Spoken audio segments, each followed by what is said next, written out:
well as Joe Biden's regimen, it's collapsing, and that's Obama behind it that's pulling the strings. It's also collapsing, and everybody is beginning to feel safe. The whistleblowers. Now, a lot of whistleblowers are going to come forward from the Department of Justice, the FBI, the CIA, the military. They're going to be protected by white hats. They'll be allowed to come forward because now they're not scared as the Biden administration collapses.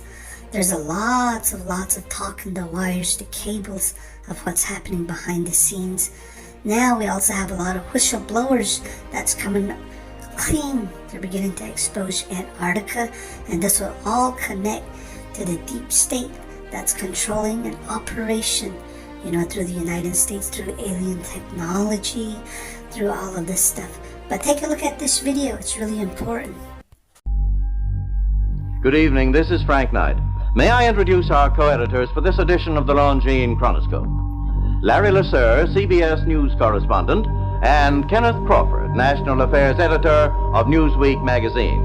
Our very distinguished guest for this evening is Admiral Richard E. Byrd. Antarctica Treaty of 1959.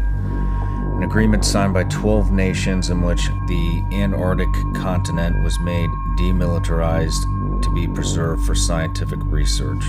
What do you think about that? I must say that Admiral Byrd, our guest tonight, is not only our greatest living explorer, but he's been an inspiration to countless Americans. Admiral Byrd, you've been to both the North Pole and the South Pole. Is there any unexplored land left on this earth that might appeal to adventurous young Americans? Yes, there is. He was also previously contracted by Raytheon Polar Services as a cook to work on a cat train that went across the ice, and he said the express purpose for him, I should say, for that team, working for Raytheon, was they were searching for missile site locations. They find out it's really usable, not only to live in, but militarily.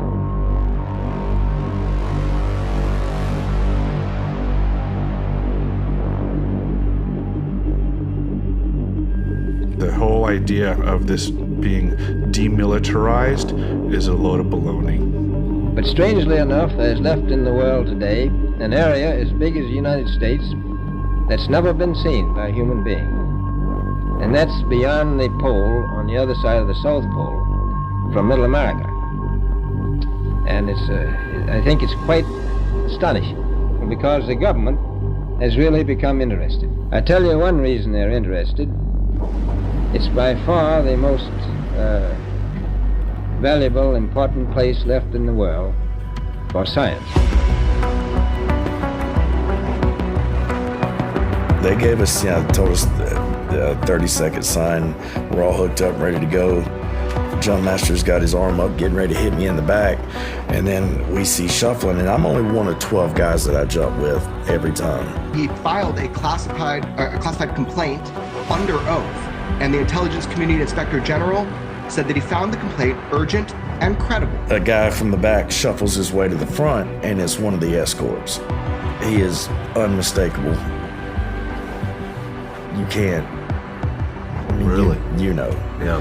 I think it gives weight to a lot of the people that have come forward and talked about having direct first-hand experience. That should be investigated now. The van that they had us in, it didn't have any windows. As soon as the door opened, it looked like a literal dump. That was a 45-degree concrete door. So we go inside, meet another escort in there, take us to this freight elevator. One of the guys looks at my dad and is saying to both of us, keep your head down, your eyes on the heels of the man in front of you, or you'll be shot. I get in there, and my dad's sitting at his couch, and everything is torn out, everything is gone. I was like, do you think this had something to do with Range 19? And he stood up, that man you saw, and he said, don't you ever mention that name to me again.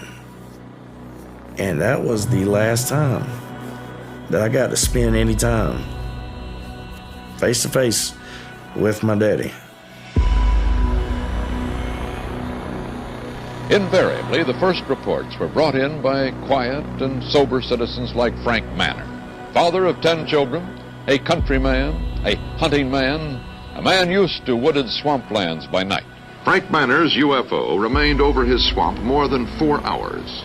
His children saw it, his in-laws saw it, residents of the area saw it, the police saw it.